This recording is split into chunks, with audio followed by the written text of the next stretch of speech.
and welcome to the Batch Lady, where I show you how to make fast, simple homemade meals that you can make in advance, put in your freezer and use whenever you want. And you'll see we're at a different camera angle today. I've tried to fit in the whole of my kitchen so that you can see it, because the other day I put out a video and it's called How to Make 10 Meals in 1 hour, and I wasn't able to go through all the ins and outs of batch cooking on the day that you do it. I just told you about the actual meal section.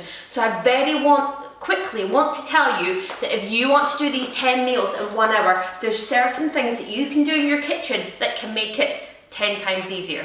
Okay, so if I move out the way here and you see my kitchen, you want to keep your kitchen pretty clean and tidy, sort of clutter-free. It's going to make it easier for you to batch cook. So you want one big area like this where you put up, where you put all your things for all the ingredients. So I've got my ingredients here. I'm batch cooking pulled lamb. That's a video that's coming out soon, and I've got the recipe here, and that's all my ingredients that I need, so I don't have to go through cupboards or anything and find them. You've laid them all out in advance, okay? So you do that, that's a great tip to do. Another thing is, make sure that you have an empty dishwasher ready to go so you can put stuff in it straight away, okay? You want a sink that is full of hot soapy water, for various reasons. One, when you're batch cooking lots of meals like this, we do raw meals that get frozen, like the burgers that are actually just made raw into patties and put frozen. And then you're also so often stirring a pot of some cooked meat. So you want to make sure that you have somewhere that you can constantly dip in and out washing your hands. I tend to put lots of hot soapy water in there, and I also tend to buy like an antibacterial type soap that's like a foaming soap. So you basically want to make sure you're washing your hands, because if you're going to make 10 meals, you need to make sure that you're not contaminating anything between raw meat and cooked meat, okay? Now, another thing is get your bins. So my bins live way at the back of this kitchen usually, where I usually work about here. You can still see me and hear me. So I bring my two bins, my recycle and my normal bin over, and I open the lids so that as I'm doing anything, you know, chopping something, it goes in the bin. Opening cans, for example, I'm going to show you here. This was yesterday when we batch cooked the 10 meals. A can of chopped tomatoes and a packet of mince.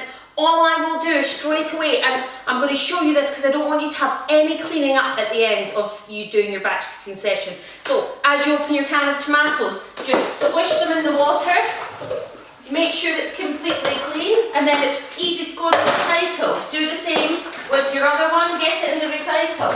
That means that when you finish batch cooking, the bin's full, the recycle's full, they're easy to empty, your dishwasher's ready to go on, and you'll quite often have to change your soapy water. Really easy. Keep a damp cloth, a nice clean damp cloth, so that you can just wipe down the counters as you go in between recipes, just to clean everything up. Dishcloth always comes in handy, and you're going to need your bags that you write on in a Sharpie pen, and you want to have done these bags before you get started cooking.